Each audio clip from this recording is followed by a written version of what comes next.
sits down and says, hey, do you want to know what this is all about? And you're like, okay. What were you thinking through all of that? Well, when we do interviews, you never know what people are going to say. And interviews are there to help us put all the evidence together. And when he said that, that made my life easy, my job easy. My job was just, let's collect the facts and tell me what you want to know. And I was just letting him go and kept along the path, and that's all I did. So he said what he wanted to say. He was very, as we got into it, he was very interested in telling his side of the story. And it was his way of claiming fame to this whole thing. Because I think that's what he wanted to do, leave his mark on this world and check out.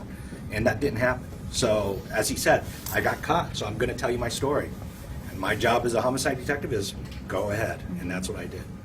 So when you saw him on the stand, did that surprise you? Was it so different from what you when you talked to him? Sentencing date is not yet scheduled. You go through enough of these, everybody tries to justify their actions when they get to that point, where if they get on the stand, it's just trying to justify his actions in his own mind. I think Ms. Berliner brought it up when she did her closing and stuff.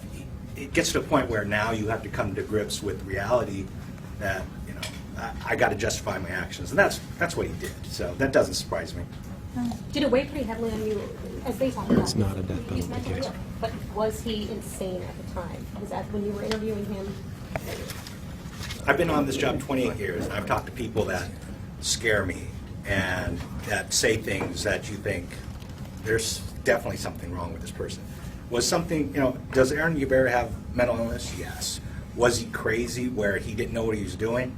No. If you watch the interview, I start asking him questions, basic questions, to see where his mindset is. That's a trained investigator. That's what we do. And yes, he answered all my questions. He was coherent.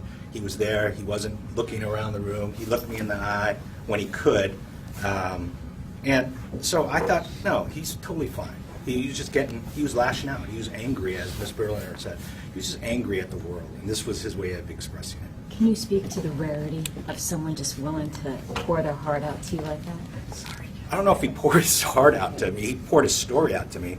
And it does happen. But we never go in an interview. In movies, the detective's always got a confession. In reality, it's 50-50. You go in there and you let them tell their story. And a lot of times it's denials. But that's why the interview, along with evidence, makes the case. And that's, when we go into an interview, we're not looking to get someone to confess or something like that. We sit there, and it's not, fire and brimstone, bad cop, good cop. It's tell us your story. And they tell us their story, and then we have the evidence to back it up to whatever, the case is. Or refute it. Do you know when sentencing is, and what do you plan to ask for? I believe it's January 27th at 1 o'clock, and we have not decided what to ask for. The standard range is about 88 to 111 years. Has the death penalty ever been on the table? It does not qualify for the death penalty. There's no aggravator for that purpose. The aggravating factor is strictly for an exceptional sentence up, if we decide to ask for